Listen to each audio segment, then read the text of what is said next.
Assalamualaikum warahmatullahi wabarakatuh. Halo anak-anakku yang hebat-hebat. Semoga kalian dalam keadaan sehat, bahagia, dan semangat. Hari ini kita akan belajar tentang teks deskripsi.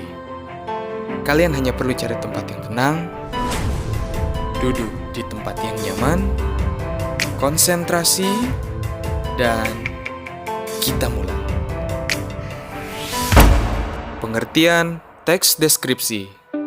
Sebelum Bapak jelaskan apa pengertian teks deskripsi, untuk memudahkan ingatan kalian, Bapak akan berikan 5 kata kunci. Dari 5 kata kunci tersebut, nantinya akan jadi pengertian teks deskripsi. Ingat dan perhatikan baik-baik ya. 5 kata kunci tersebut adalah 1. Teks 2. Gambaran atau lukisan.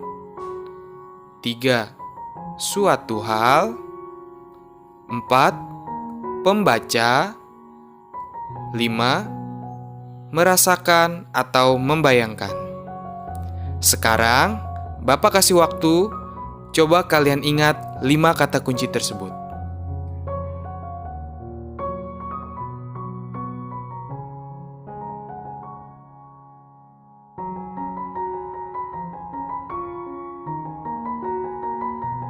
Oke, cukup? Nah, sekarang coba ingat-ingat lagi. Tadi yang pertama adalah 1. Apa? Teks. Yang kedua, apa? Gambaran atau lukisan. Yang ketiga, suatu hal. Yang keempat, pembaca. Dan yang kelima adalah merasakan atau membayangkan. Nah, jika kalian sudah hafal 5 kata kunci tersebut, maka pengertian teks deskripsi akan mudah kalian ingat. Jadi, kalau ditanya apa pengertian teks deskripsi, kita tinggal menyatukan 5 kata kunci tersebut. Perhatikan baik-baik ya. Pengertian teks deskripsi adalah teks yang berisi gambaran atau lukisan tentang suatu hal agar pembaca seolah-olah dapat merasakan atau membayangkannya. Sekali lagi ya, teks deskripsi adalah teks yang berisi gambaran atau lukisan tentang suatu hal agar pembaca seolah-olah dapat merasakan atau membayangkannya. Selanjutnya, contoh deskripsi. Sebenarnya, deskripsi itu seperti apa sih? Di sini Bapak contohkan ada Andi dan ada Putri. Andi menjelaskan suatu hal kepada Putri sebagai berikut. Tadi pagi, aku makan buah apel. Buah apel itu bentuknya seperti hati. Kulit buahnya berwarna merah, tetapi isi buahnya berwarna putih. Rasanya manis dan segar. Ketika Andi menjelaskan tentang buah apel, maka pasti si Putri ini langsung bisa membayangkan bentuk, warna, dan rasa dari buah apel seperti yang diceritakan oleh Andi. Nah, itulah yang disebut dengan deskripsi. Jadi, tujuan deskripsi itu adalah merinci atau menggambarkan objek agar pembaca seolah-olah dapat merasakan atau membayangkannya. Ciri teks deskripsi. Secara umum, teks deskripsi mempunyai ciri sebagai berikut. 1. Berisikan penggambaran atau penjelasan suatu objek. Seperti contoh tadi, ada objek yang dijelaskan. Apa objeknya?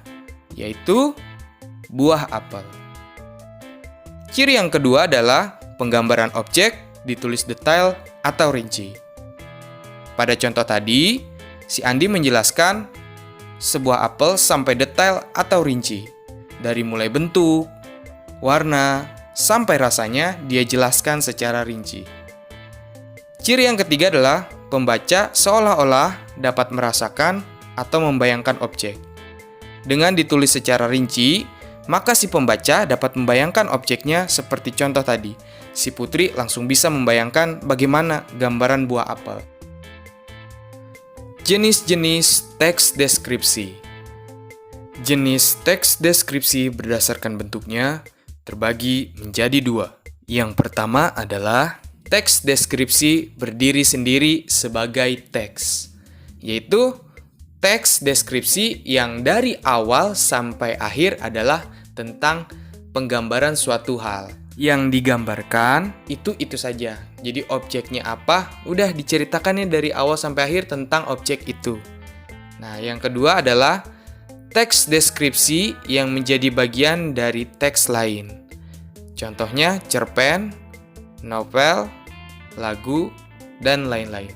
Maksudnya seperti apa? Maksudnya kita ambil contoh adalah cerpen. Nah, yang cerpen ini biasanya di awal-awal ada teks seperti ini. Pada suatu pagi, ada seorang anak kecil berambut panjang, bermata coklat, berkulit putih, sedang berjalan di sungai kecil. Nah, itu kan deskripsi tuh. Kemudian teks selanjutnya pasti tentang cerita dia kan, bukan tentang deskripsi lagi, tapi cerita dia bagaimana, kemudian apa yang terjadi. Nah, itu merupakan teks deskripsi yang menjadi bagian dari teks lain. Jadi cuma sedikit aja teks deskripsinya. Jenis teks deskripsi berdasarkan objek. Yang pertama ada teks deskripsi subjektif, yaitu menggambarkan objek menurut kesan atau pendapat penulis. Contohnya, baksonya harum, rasanya sangat enak, dan membuat ketagihan. Nah, itu melibatkan pendapat, ya kan? Enak atau tidak enak itu adalah pendapat. Bisa saja bagi penulis yang rasa seperti itu dibilang enak, tapi buat orang lain belum tentu rasa yang seperti itu dibilangnya enak atau harum, ya. Yang kedua ada teks deskripsi spasial, yaitu menggambarkan objek berupa tempat, benda, ruang, dan lain-lain. Contohnya menggambarkan meja. Nah, meja itu bentuknya kotak, ya kan? Warnanya coklat, terbuat dari kayu jati. Nah, itu kan benda gitu. Atau berupa tempat, misalnya sebuah pantai yang luas dengan pasir putih, ada beberapa perahu terlihat mengambang di pinggirnya. Juga ada beberapa nelayan yang sedang siap-siap menjaring ikan misalnya. Nah, itu kan tempat kan? Atau ruang contohnya ada sebuah rumah, di dalamnya terdapat beberapa ruang. Di sebelah kanan adalah kamar tidur, kemudian di sebelah kirinya ada ruang tamu. Ketika berjalan beberapa langkah ke depan, maka akan melihat ruang makan yang berdekatan dengan dapur. Kemudian jika berjalan lagi ke depan, maka akan melihat sebuah toilet atau kamar mandi. Selanjutnya, teks deskripsi objektif, yaitu menggambarkan objek apa adanya tanpa melibatkan pendapat penulis. Kalau tadi bakso menyebutkan enak atau tidak enak, itu adalah pendapat. Di teks deskripsi objektif ini tidak boleh membahas itu, karena enak atau tidak enak itu pendapat, ya kan? Kalau ingin menggambarkan apa adanya sebuah bakso, ceritakan saja baksonya berwarna abu-abu sedikit kecoklatan, terbuat dari daging sapi. Nah, itu kan tidak melibatkan pendapat, tapi benar dan dapat dilihat langsung. Menentukan isi teks deskripsi. Nah, kali ini Bapak akan berikan sebuah teks deskripsi, kemudian sebagai latihan, coba kalian konsentrasi dan nanti jawab beberapa pertanyaan setelah membaca teks deskripsi berikut ini. Teks deskripsinya berjudul Lapangan Alun-Alun Sepatan. Kecamatan Sepatan, Kabupaten Tangerang, kini mempunyai ruang terbuka berupa lapangan yang dinamakan Alun-Alun Sepatan. Lapangan tersebut memiliki daya tarik masyarakat karena tertata rapi dan menjadi pusat keramaian. Alun-alun Sepatan dikelilingi oleh pagar besi berwarna hitam dan terdapat panggung di sisi barat. Hampir setiap hari terlihat ramai oleh masyarakat dan para pencari nafkah, seperti pedagang buah yang menjual salak, jeruk, dan rambutan.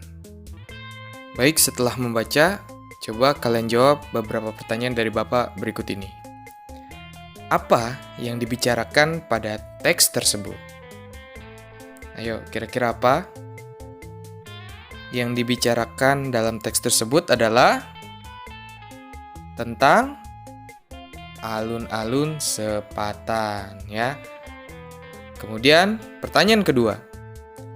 Keindahan apa yang digambarkan dalam teks tersebut? Kira-kira menurut kalian, keindahan apa yang digambarkan dalam teks deskripsi tersebut? Yaitu